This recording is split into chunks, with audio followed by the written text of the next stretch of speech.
आपके भी आ रहा है, मेरे भी आ रहा है। ये जो आज आपने पसीना लिया ना, ये खाली नहीं जाएगा, ये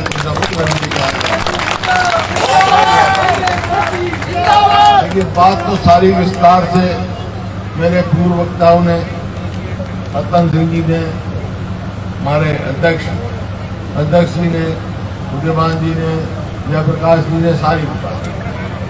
मैं तो एक बात बताना चाहता हूँ कि भाई मैं कहते हैं 2 in 1 है, मैं 2 in 1 हूँ।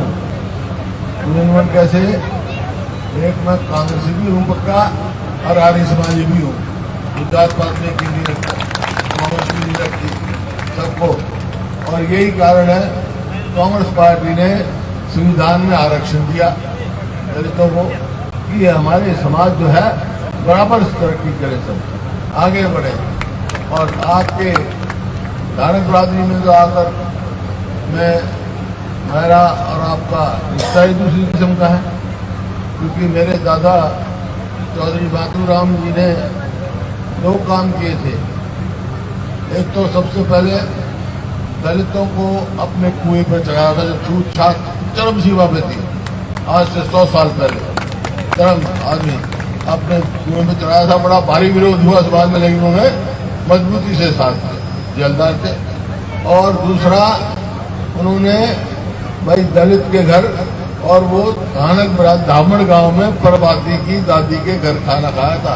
मैं जब छोटा सा था, मैं 1952 की बात है, मैं छोटा सा था, मेरे पिताजी चुनाव लड़ रहे थे, तो मैं धामड़ गांव में गया। चौपाल में चुनाव तो मेरे पिताजी लड़ रहे थे, तो एक बुजुर्ग महिला आई, उन्हें कहा चौपाल के नीचे से, अब भाई मातूराम का पोता आ रहा है। तो उन्होंने मेरे पिताजी का नाम नहीं लिया, मेरा हाथ पकड़ के अपने घर ले गई। बोले देख, तेरे दादा को यहाँ खाकर रोटी खिलाई थी मैंने, आने मुराद की परमात्मा की दादी थी। तो ये है समझ। और मेरा तजुर्बा ये है, राजनीति भी बहुत देखे हुए भाई, जब गरीब आदमी दलित कांग्रेस से रुष्ट होता है तो कांग्रेस सत्ता से बाहर होती है, और जब कांग्रेस सत्ता से बाहर होती है दलित पे अत्याचार होता है। 2 बात समझे ना, तो ये रिश्ता हमारा। तो भाई आज समय है, बातें बहुत हुई यहाँ, आपकी बात हुई, ये कहा मैं तो चीफ सेक्रेटरी भी बनाया आपकी बरादरी से चौधरी साहब, जहाँ पे भी मौका लगा है हम मेयर भी बनाए, और भी बहुत सारे जहाँ पे भी मौका लगा SC SB भर्ती किए, तो हर जगह। और वो हमारा कांग्रेस का वो है भाई, कांग्रेस सरकार आए तो हम करते ही रहेंगे। आपको अपना पूरा स्थान और अधिकार समझ के, आपका अधिकार है वो आपको मिलेगा। आज देखो चौधरी उदयभान जी है हमारे साथ, कितनी मजबूती से, और यही कारण है अब इन्होंने अनाउंस किया, कहा भाई हमने, हमारी सरकार आई थी तो हमने 100 गज के प्लॉट देने का काम की थी, बच्चों की स्कॉलरशिप देने का काम किया था, पानी की टंकी देने का काम किया था, 10 लाख 200 लीटर की टंकी दी, बच्चों की पहली जमात से पढ़ाई के वजीफा देने का प्रयास किया। ऊंची से ऊंची दलित का बच्चा पढ़े, ये हमारा प्रयास रहा। लेकिन मौजूदा सरकार ने सारी स्कीम बंद कर दी, 100 गज के प्लॉट की भी, और स्कॉलरशिप में भी घोटाला कर दिया। कोई भी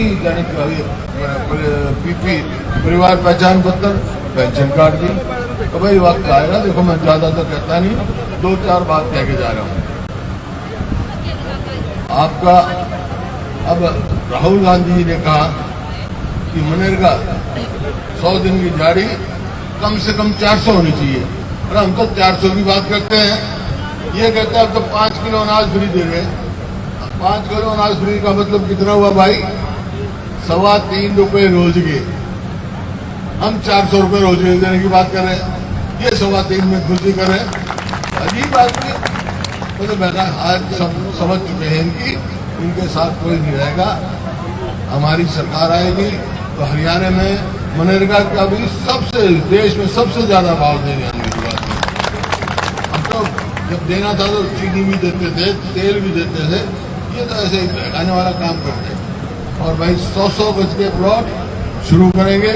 अब तो खाली प्लॉट नहीं, गरीब आदमी को 2-2 कमरे का मकान भी बना कर देंगे साथ। और भाई बुजुर्ग बैठे हैं, बुजुर्ग हो जाते हैं, उनको न काम मिलता ना कुछ, तो बुजुर्गों की पेंशन 6,000 रुपये मिला करेंगे। 6,000 बूढ़े के, 6,000 बुढ़िया के, हो गए 12,000। इसी प्रकार से जो महंगाई की मार पड़ती है गरीब आदमी पर, वो बिजली की पड़ती है। 300 यूनिट बिजली माफ करेंगे भाई। और 500 की जो है ना आपका 6,000 रुपये की माफ करेंगे। सिलेंडर 6,000 यूनिट 400 का था 2014 में, अब 14,500 का हो गया। कांग्रेस की सरकार आएगी तो सिलेंडर 500 से ज्यादा का नहीं होगा। और इन्होंने जो बेईमानी कर रखी है ना नौकरियों में, जो लूट मचा रखी है, भ्रष्टाचार कर रखा है, उसका नतीजा ये है पक्की नौकरी नहीं लगा रही है। ये रोजगार निगम बना रखा है, इसका काम के ठेके में नौकरी। हम तो ठेका बंद कर रहे थे, ये ठेका वो कर रहे हैं। तो हम तो भाई 2 लाख खाली जगह है पक्की नौकरी, तो 2 लाख पक्की नौकरी लगाएंगे।